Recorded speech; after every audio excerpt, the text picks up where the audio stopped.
UFC fighters lose 20 pounds overnight before they're meant to fight, and it's all down to the weight cut, sometimes known as the fight before the fight. You feel like you're dying. Your heart is pounding.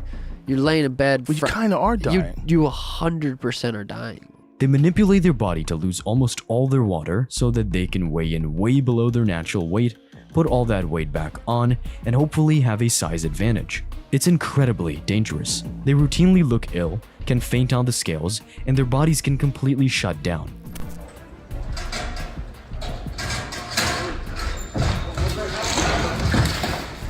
In the most extreme cases, fighters have died due to their weight cuts.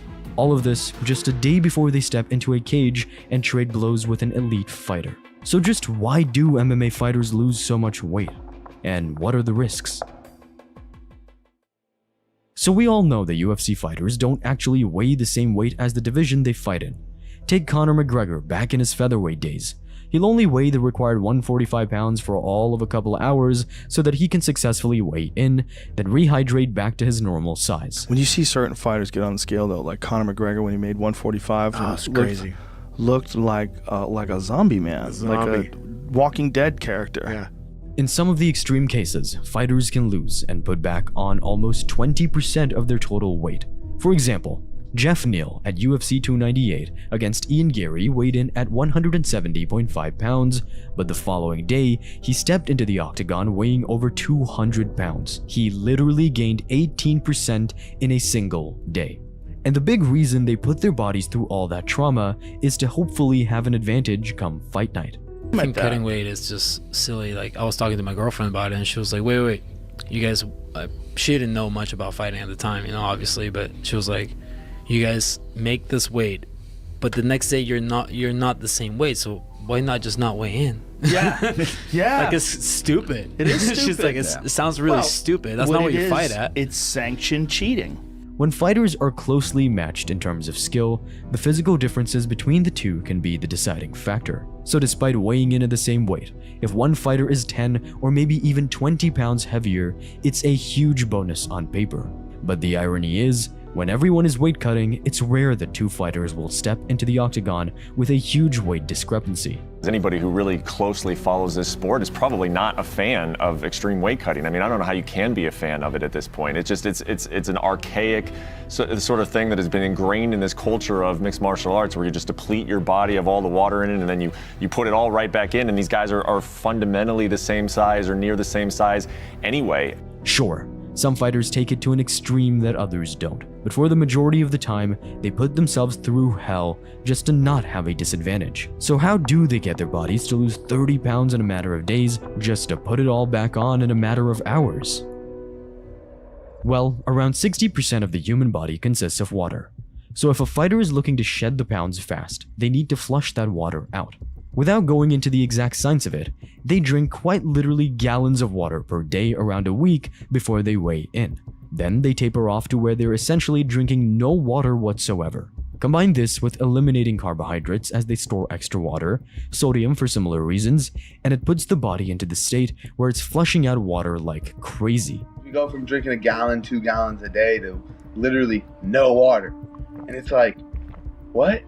I don't get any water? Like, bro, I just drank a whole gallon yesterday. Now I get none? Oh, this sucks. Now I'm nil by mouth, nothing can pass me lips, and you're just like, oh. Yeah, you know, you throw an ice cube or two in there, and it's just like, oh, you gotta spit that out. Bro, it's an ice cube. You're spitting out an ice cube? Like, yeah, it makes a difference. Then they'll either use the sauna, wear sweatsuits, do some light cardio, and can be in a position where they're losing water weight at an unimaginable rate, but it comes at a cost. 200 грамм бывает. Ну, мы, если хочешь, 300 добавим тебе. Стоп. Что, пускай последний перестанет. Зуба, тебе еще завтра гонять, брат. Давай ты сегодня... Соберись. Умирать не должен, еще завтра, брат, брюшку еще. Не иду. Надо собраться.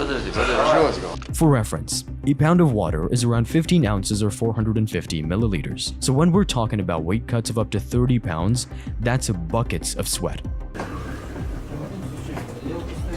Очень сильно пользуюсь.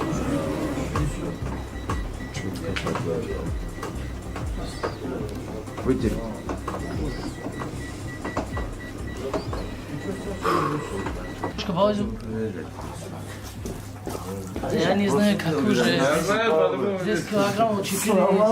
It's actually not that uncommon to see two UFC fighters just a couple of days away from beating each other to a pulp, side by side in the hotel gym, shedding those extra pounds on the treadmill.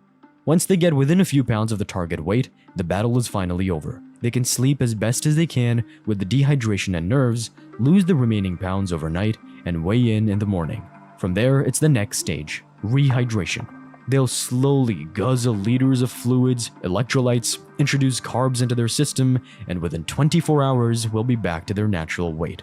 Fighters can look like skeletons during the morning weigh-ins, then look jacked, pumped up, and ready to go by the ceremonial weigh-ins that very same evening. We're lying when those people get on the scale. When they get on the scale and they flex and they say 170, sure, you're 170 for about an hour, you know, and then you're going to go right back up to what you were before you dehydrated yourself. This is madness to me. And this goes against what fighting is supposed to be, what we talked about before, about discipline and focus and technique and training. That's what competing is supposed to be about. It's supposed to be about a fight where two equally skillful individuals try to figure out who's got the best strategy and who's got the best will and technique. It's not supposed to be about who can do this legal cheating thing best. But every time a fighter goes through an extreme weight cut like this, they roll the dice with their own life. More dangerous, also kidney problems, organs shut down. And the instances that I know that people have died from MMA, there was one in Russia where a guy died from a fight that apparently he had like some sort of a pre-existing condition. But I know of at least 2 guys who died in Brazil from weight cutting. Much like we said that the body is 60% water, the brain is almost 3/4 water, with most of the body's organs being way above that 60% number. So all that water fighters lose, it's coming from the most essential parts of them, and dehydrating the brain just before the day of the fight is obviously a risky business. There's a theory that fighters who cut huge amounts of weight can be more susceptible to one-punch knockouts as their brain hasn't fully recovered. We often see fighters move up a weight class like Dustin Poirier, fight bigger, more powerful guys, yet seem to have a stronger chin than when they were competing against smaller opposition. You were a big 145. Like how rough was that cut? It was horrible, and it made me hate the process because my quality of life sucked. You know, training camps were torture. You know, I would walk around 190. Jesus I'd get up to 190. Christ. I'd get up to 190. That's so crazy. Yeah. Oh my God. You get up to 190 and go down to 145. 45 fucking pounds? But aside from a big weight cut potentially making a fighter chinny, there's not too many competitive reasons to not do it. Sure, you may lose a little bit of strength, it will likely mess with your sleep, but in most fighters' eyes that's well worth being 5 or 10 pounds heavier than your opponent. The real risks of the weight cut are the long-term impacts and when it goes wrong. We've all seen those clips of fighters shaking in pain, hardly able to walk to the scales or even passing out on the scales.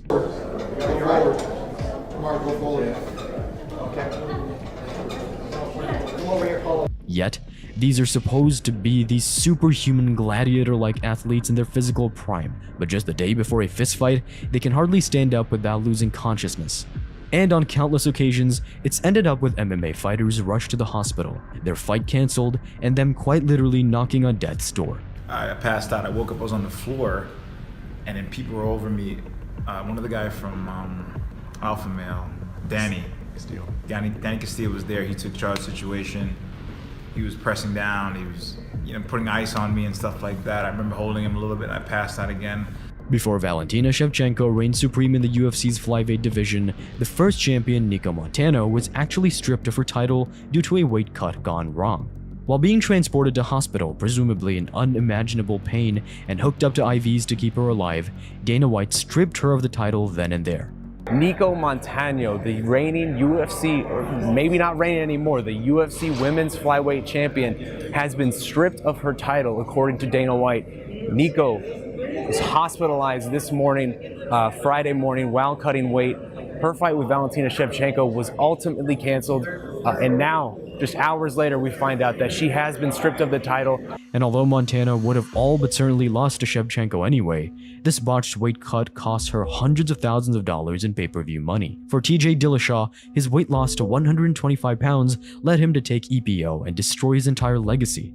Even perhaps the most anticipated fight in UFC history, Khabib versus Tony Ferguson, was cancelled one of the times after Khabib's weight cut went wrong. But thankfully, while no one in the UFC has suffered life-threatening problems that we know of, the same can't be said for the entirety of MMA. Back in 2015, a 21-year-old flyweight fighter in ONE FC sadly died after suffering a heart attack due to complications from his weight cut. How many more?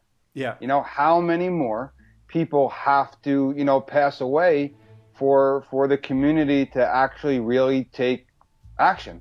And you know, I'm doing some research, and what I found so far is that I think that, I'm not 100%, but I think that more people have actually died from cutting weight versus actually fighting in the cage. As a result, ONE FC banned weight cutting and introduced hydration testing to try and make fighters compete at their natural weights. We should have done it a long time ago in the UFC.